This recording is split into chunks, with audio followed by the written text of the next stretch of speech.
Suite à la vidéo sur la génération automatique d'idées de contenu, une agence nous a contactés pour la suite logique du système, c'est-à-dire non plus la génération d'idées, mais la génération automatique de leur contenu sur YouTube. Mais je pense que leur témoignage sera plus parlant. Je fais cette vidéo pour Synergie d'Antoine. Moi, j'ai une agence script YouTube, une agence YouTube, et ils m'ont proposé tout un écosystème pour les recherches. Donc en gros, aujourd'hui, Antoine, il a réussi à me faire économiser près de 200 heures par mois. Donc voilà, je peux que conseiller les personnes d'aller voir Antoine et son équipe chez Synergie, parce que je pense qu'aujourd'hui, sur le marché français en tout cas, des agents IA, il n'y a pas mieux que chez eux. Mais voilà, merci beaucoup encore une fois Antoine. Que demander de mieux? Alors, pour vous expliquer un peu plus le principe, l'idée, comme il vous a dit, c'est qu'ils ont une agence de création de contenu vidéo pour les youtubeurs, et ça comprend également le script. Le problème, c'est que à chaque idée de vidéo, il fallait les faire les recherches, c'est-à-dire regarder les vidéos qui ont déjà bien fonctionné dessus, récupérer les informations importantes. Pour les informations importantes, récupérer les détails, et ensuite il y avait toute une partie de tri. Quelles informations on garde ou pas, et ensuite les trier par sujets globaux. Ça prenait énormément de temps, et donc l'idée, ça va être de créer un système qui fait tout ça à leur place de manière automatique. Donc le système qu'on a imaginé, c'est de mettre le titre de la vidéo qu'on aimerait créer. Le système va aller regarder sur YouTube une liste énorme de vidéos, ça peut être 20, 50, 100 vidéos qui ont bien fonctionné sur le sujet. Il va récupérer toutes les informations générales, et donc là il y avait deux solutions. L'idée c'était soit de le mettre sur une IA et de le mettre dans son contexte. Ils ont aujourd'hui des très très gros contextes qui sont parfois de 1 million de tokens. Le problème c'est ça, l'attention bias over long context. C'est-à-dire que, imaginons qu'on a un énorme contenu d'information, l'IA va prendre énormément d'attention sur le début de ce qu'on lui a donné, un petit peu à la fin, mais le milieu de ces informations va être un petit peu laissé de côté, plus le coût de l'API. Donc l'idée, ça va être de créer un système avec la base de données vectorielle. Ça va être un système parfait et optimisé pour les IA et le fait de retrouver des informations. Ça va ensuite créer un plan structuré, et information plus plan structuré, ça va nous construire du coup notre document PDF, du contenu, des vidéos. Donc voilà le workflow au complet. Si tu as une entreprise ou que tu as une agence et que tu es intéressé par automatiser certains de tes processus par l'IA, n'hésite pas à aller en dessous de la vidéo, il y a un lien Calendly. Tu pourras prendre rendez-vous, on pourra parler de ton projet et trouver des solutions. Et donc maintenant, on va pouvoir commencer à construire le système. Alors, pour avoir accès aux données de manière publique, c'est-à-dire rendre le système accessible à d'autres personnes, on va utiliser le nœud OnForm Submission de N8N qui est largement suffisant. Donc pour ça, vous allez dans les triggers, le OnForm Submission, et vous aurez accès du coup aux différents paramètres. L'idée, ça va être de donner de toute manière un titre. La description n'est pas obligatoire, et donc du coup, on va commencer à créer le formulaire. Donc on va juste demander le titre de la vidéo souhaitée. Super. Et vous pouvez du coup essayer, et vous aurez du coup votre formulaire accessible. Donc là, on peut dire devenir entrepreneur en 2025, submit, et on récupère bien du coup les variables qu'on a remplies dans notre formulaire. Ensuite, comme je vous ai dit, on va travailler avec une base de données vectorielle. L'idée, c'est qu'à chaque fois que le système se démarre, on va vouloir que toute notre base soit clean, qu'il n'y ait plus rien. Donc pour ça, on va travailler, comme je disais, avec Qdorant. L'idée, ça va être d'abord de supprimer toute la collection pour pouvoir ensuite en créer une nouvelle. Donc on crée un nœud HTTP request, une demande à Qdorant. On lui précise l'URL de notre serveur. Donc pour ça, on va sur Qdorant, on se crée un compte, on crée un cluster, ça prend vraiment 5 minutes. Et ensuite, vous allez sur l'interface. Vous aurez l'endpoint, c'est-à-dire l'adresse du serveur que vous pouvez du coup copier-coller sur l'URL. Et ensuite, on va dire que dans l'URL, dans le serveur, on va vouloir accéder aux collections. Donc /collection. Et en l'occurrence, la collection qu'on a créée, ça sera vidéo. Donc on va vouloir supprimer la collection vidéo. Ensuite, on va vouloir insérer notre credentials, donc l'API key. L'API key se trouve ici, API key dans la deuxième interface. Vous créez le code que vous pouvez ensuite copier-coller ici. Vous mettez content type application JSON et votre nœud est prêt. Donc une fois qu'on n'a plus rien dans nos collections, on va du coup créer une collection qui va être vide. Donc là pareil, on met l'adresse de notre serveur, on lui indique bien qu'on veut créer une collection. Donc ici on met put au lieu de delete. Et on veut que la collection s'appelle vidéo.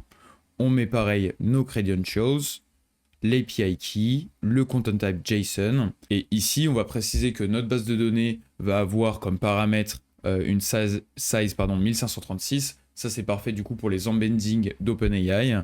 On reviendra sur ce sujet après.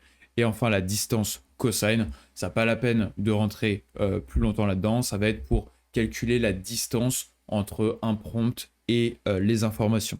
Alors, comme vous pouvez le voir, là dans mes collections Qdrant, il y a bien la collection vidéo avec qui n'est pas vide. Donc, on va pouvoir mettre en place la suppression. Donc, adresse email, titre de la vidéo, on va mettre du coup, on va rester sur devenir entrepreneur en 2025. Submit. Ça nous renvoie bien du coup les variables.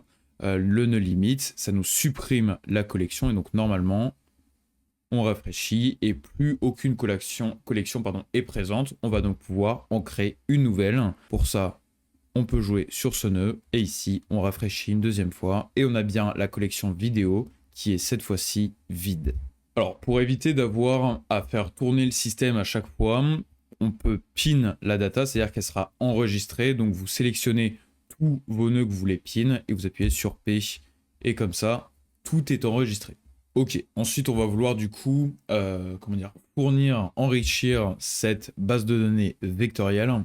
Donc on va aller chercher le contenu brut, c'est-à-dire les vidéos en rapport avec le titre de notre vidéo souhaitée. Pour ça, on va pas pouvoir le faire manuellement, tout le but c'est de l'automatiser. On va utiliser un outil de scrapping, donc ça rien de mieux qu'Apify.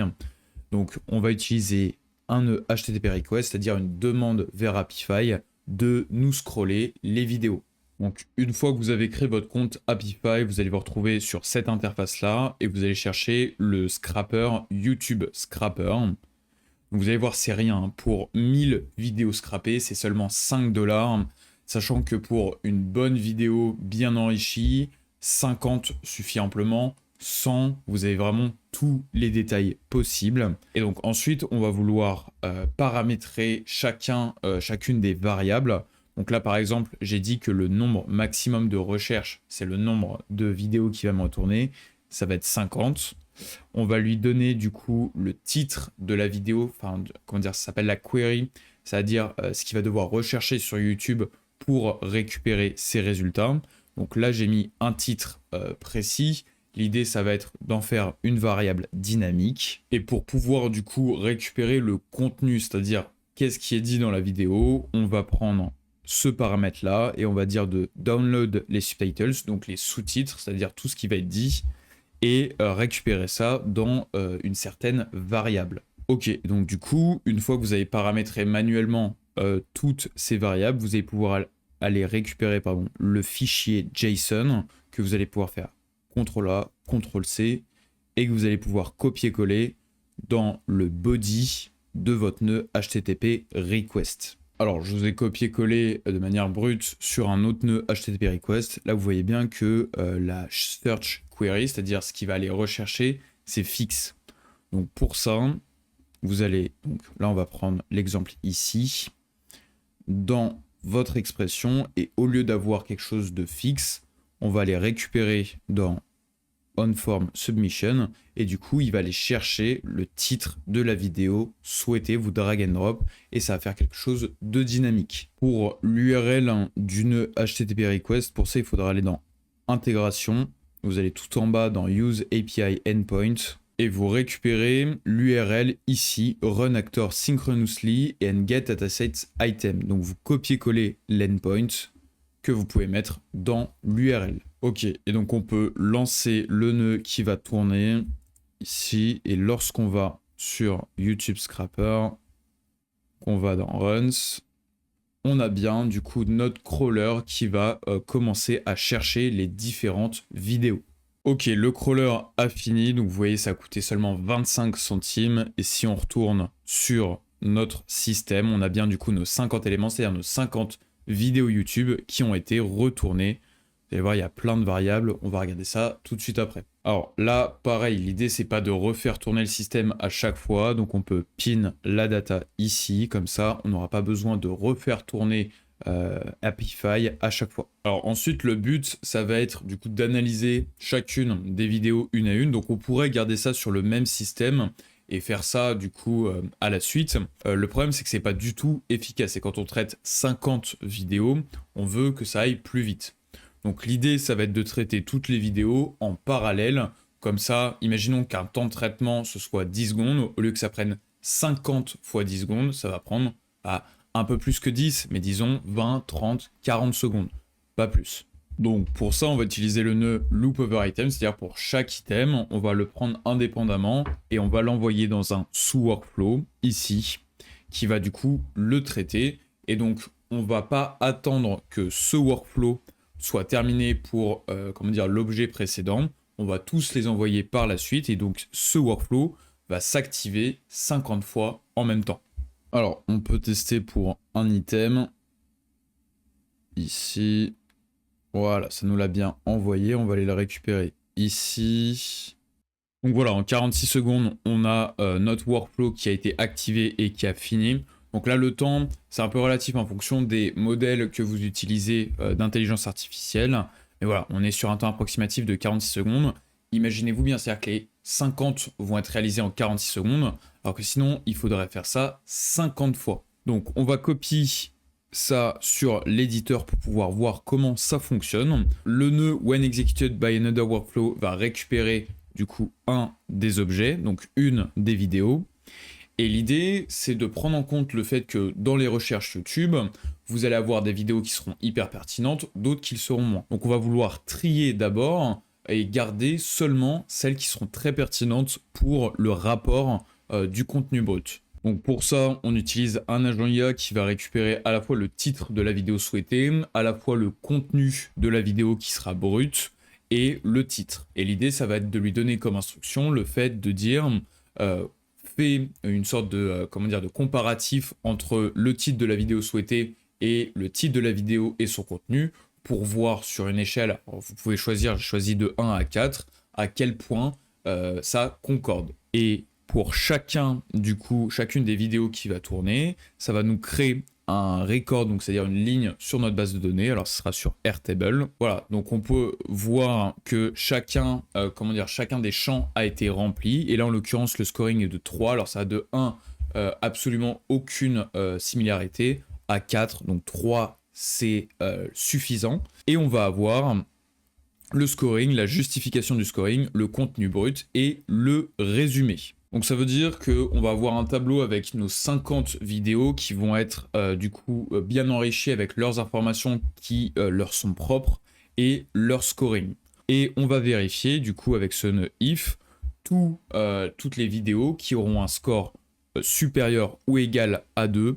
Et dans ce cas-là, on va pouvoir du coup récupérer ce qu'est la vidéo. Donc pour ça, dès qu'un contenu est a une grande similarité donc de 3 ou de 4, on va pouvoir en extraire les informations importantes. Donc pour ça, on crée pareil un agent IA et ces informations importantes, on va les mettre dans notre base de données Airtable, dans le contenu du doc, avec des métadonnées pour enrichir cette information.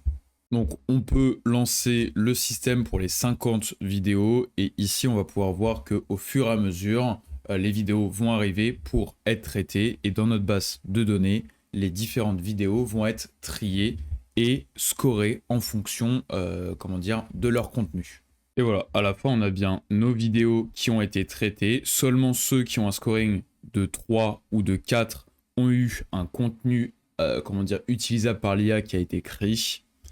Et notre main a pu passer à la branche Dawn. Alors, comme notre base de données a été remplie, on n'aura pas besoin de répéter ce système. Donc, on peut désactiver les nœuds et on va aller chercher du coup dans notre système principal toutes les informations qu'on a récupérées avec l'autre système, donc execute workflow. Ça nous renvoie donc les 37 items qui vont avoir un score supérieur à 3 ou 4, parce que c'est seulement ceux-là qu'on va traiter. Et on va pouvoir du coup pin cette data également pour ne pas avoir à le refaire tout le temps. Alors ensuite, notre workflow, il va être du coup maintenant en 2 étapes. L'idée, ça va être d'aller remplir notre base de données vectorielle. Donc ici, la base de données, la collection, pardon, vidéo. Et ensuite, d'aller interroger cette base de données vectorielle pour nous créer le document. Donc là, l'idée, ça va être de travailler avec cette partie-là, le contenu doc, c'est-à-dire la partie intéressante, les différents paragraphes en fonction des idées de la vidéo et de leurs métadonnées. Donc pour ça, on les récupère parce que ici, on va récupérer du coup plein de variables. On veut seulement le contenu doc qu'on récupère en output. Le no-code, il va permettre du coup de structurer parce qu'il va y avoir du coup, donc, comme je disais, les métadonnées et les différents paragraphes. L'idée, ça va être pour chaque paragraphe d'avoir ses propres métadonnées. Et ensuite, on va les prendre une par une pour les injecter dans notre base de données vectorielle. Alors, ça reste un système V1. C'est pas forcément encore optimisé. L'idée, c'est que là, on va les mettre un par un. On va pas utiliser de manière optimale les métadonnées.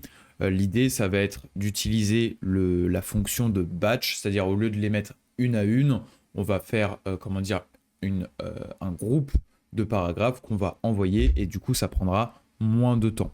Sinon, donc on crée le Qdrant Vector Store, on lui dit bien qu'on veut insérer ça dans notre collection vidéo qu'on avait créée et ensuite on va pouvoir faire tourner et laisser petit à petit les informations s'ingérer dans notre base de données vectorielle. Donc pour ça, on exécute le workflow, ça va arriver, vous allez voir petit à petit les éléments. On peut aller ici, donc là il y avait 0 points, c'était vide, et plus on va rafraîchir, plus la base va se remplir. Ok, et donc comme vous pouvez le voir, le Qdrant Vector Store a bien enregistré toutes nos données, donc on peut aller vérifier ici. Donc il y avait 12 points, et là 448, donc on peut passer à la fin. L'idée, ça va être de récupérer tous les records de notre base de données, puisque du coup, là, elle sera, en l'occurrence, ça a déjà été supprimé, mais elle sera pleine, et pour la prochaine vidéo, on veut nettoyer entièrement la base de données. Donc, on récupère tous les records et leurs identifiants avec ce nœud-là, et sur le nœud suivant, les identifiants vont nous permettre du coup d'aller chercher les records à delete, à supprimer, et c'est pour ça qu'on se retrouve ensuite avec la base vide. Ok, donc la première partie est finie, donc on pourra déconnecter ici, et on va pouvoir passer à la deuxième partie. Donc là, l'idée, ça va être de créer un plan structuré de notre vidéo, et ensuite de réaliser les demandes vers notre Qdrant Vector Store pour aller récupérer les informations en fonction de notre plan. Donc pour ça, on utilise un nœud aggregate, donc ici. Ça va permettre de récupérer tous les résumés en un seul et même item. Et ça va permettre du coup à notre agent IA de récupérer tout le contexte global, mais résumé pour pas que ce soit trop compliqué, et de nous en créer un plan. Donc là, on peut faire execute le workflow, et ça nous récupère donc la liste des résumés sous un seul et même item. Ensuite, on crée un agent IA pour un plan. Donc là, l'idée, alors forcément les nœuds ne sont pas encore connectés, mais ça va être de lui donner le titre de la vidéo souhaitée, les différents thèmes de notre vidéo, et ensuite de lui donner l'ensemble du résumé. Et lui donner un rôle, donc ça on le définit dans le système message, et de nous créer du coup ce plan structuré. Donc là pareil, on va supprimer ici, on peut pin la data, exécute le workflow. Alors, il y a eu une erreur ici, c'est parce que le nœud aggregate, on ne peut pas pin la data. On peut réexécuter. Ça fonctionne bien. Et là, en fonction du modèle que vous avez choisi, ça va prendre plus ou moins de temps et générer par contre un plan plus ou moins qualitatif. Voilà, ça nous a bien retourné notre plan, Et alors, c'est pas encore lisible, c'est pour ça qu'on va utiliser les nœuds codes suivants pour pouvoir le structurer et aller demander étape par étape à notre agent IA. Donc d'ailleurs, le nœud code suivant, ça va être ça son utilité. Donc on peut réexécuter le workflow. Donc ici, l'output est un texte. Vous voyez, il y a bien les backslash n et tout, c'est pas ce qu'on veut. Donc l'idée, ça va être d'utiliser le nœud code pour nous renvoyer un JSON, donc pas du texte mais du JSON, et donc on va pouvoir accéder ensuite aux différentes variables. Voilà, et donc ensuite on va pouvoir connecter ça à la suite de cette partie de système, et donc l'idée ça va être de récupérer à chaque fois chaque grande partie, de les passer dans l'agent IA, qui va être connecté du coup à notre Qdrant Vector Store, c'est-à-dire toutes nos informations, et du coup il va nous créer à chaque fois le paragraphe dont on va avoir besoin. Pardon. Donc voilà, on exécute le workflow, il y a bien nos 34 items, ça va être du coup nos 34 grandes parties qui vont arriver, et l'agent IA, au fur et à mesure, va les traiter indépendamment. Donc on voit bien que à chaque fois, l'agent IA demande au Qdrant Vector Store les données, et une fois que ces données seront remontées à l'agent IA, il va demander à son modèle de LLM de structurer cette information en un paragraphe du coup lisible et utilisable par la suite. Voilà, les 34 items ont bien été traités. Ensuite, on se retrouve à la fin avec à chaque fois une sous-partie, avec à chaque fois du coup le titre de sa partie et l'output, c'est-à-dire son contenu. L'idée, ça va être ensuite de créer un nœud edit fields et de lui donner à chaque fois le nom de sa partie, le nom de sa sous-partie, la numérotation complète, le titre de la section et enfin le contenu. Et donc ça va nous renvoyer 34 fois cet item-là. Ensuite, on va tout réunir dans un nœud code qui va nous coller chacun des items. Donc pour ça, on peut désactiver ce système-là puisqu'on a déjà notre plan qui a été généré, donc désactivé. Donc il suffit juste de sélectionner et d'appuyer sur la touche D. On va pin cette data, pin celle-ci, celle-là, j'aurais pu sélectionner, ça aurait été plus rapide. Et donc on peut réexécuter le workflow. On l'arrête. Et donc le nœud code va bien nous renvoyer tout le document final qui a été du coup mis sous forme HTML. Donc là, l'idée de ce code JavaScript, c'est de créer le début du document qui est donc constant avec à chaque fois le même style et ensuite de regrouper ce qu'on avait dans notre nœud edit field, c'est-à-dire tout le contenu et de le mettre dans notre code. Et ensuite, on peut voir avec un nœud HTML la preview de notre document. Alors, le problème, c'est que souvent, les agences, elles n'ont pas envie de traiter des mails, elles ont envie d'avoir un PDF qui est lisible. Donc, pour ça, on a du HTML et on va vouloir le transformer en un PDF. Donc, pour ça, on va utiliser l'API de apitemplate.io. Donc, je vais vous expliquer comment on connecte tout ça. Alors, pour ça, on utilise un nœud HTTP request. On va faire une requête API, donc post, puisqu'on envoie des données. L'URL, donc vous pourrez copier-coller. Mettez bien, parce qu'il y a plusieurs URL qu'on peut trouver sur Internet, c'est celle-ci qui fonctionne. Pour les credentials, donc vous allez sur Create New Credentials, vous aurez juste besoin de la clé API.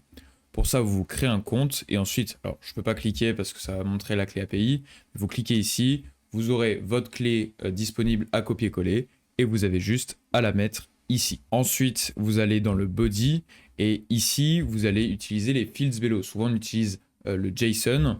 On va mettre le body, donc c'est-à-dire tout le contenu HTML. Vous drag and drop à chaque fois le body. Et ensuite, ça, c'est les settings. Donc ça, c'est juste un peu de style. Vous pouvez développer comme vous voulez. Là, je peux vous le montrer. Voilà, donc ça, c'est juste pour bien mettre la page correctement. Et du coup, une fois que vous avez ça, on peut refaire le workflow.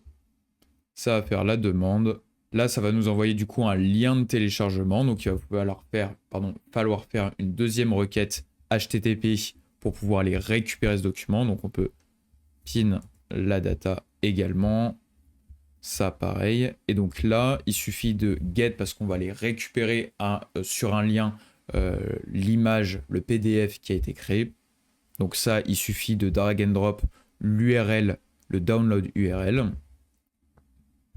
Et on peut réexécuter le workflow. Ça nous a bien renvoyé le document que je vais télécharger.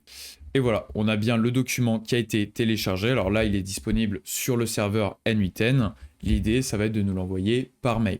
Donc pour ça, vous voyez bien qu'on a en input un fichier binaire. Donc vous créez le nœud Gmail classique. Vous allez dans Options, Attachement, Add Attachments, et donc là ça va prendre en compte du coup les fichiers binaires qu'il y a en input, et on peut du coup faire tout le workflow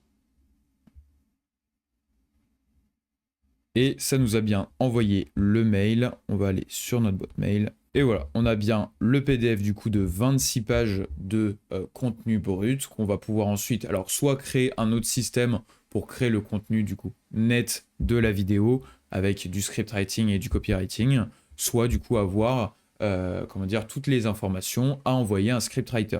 Donc voilà, c'est l'explication du workflow au complet.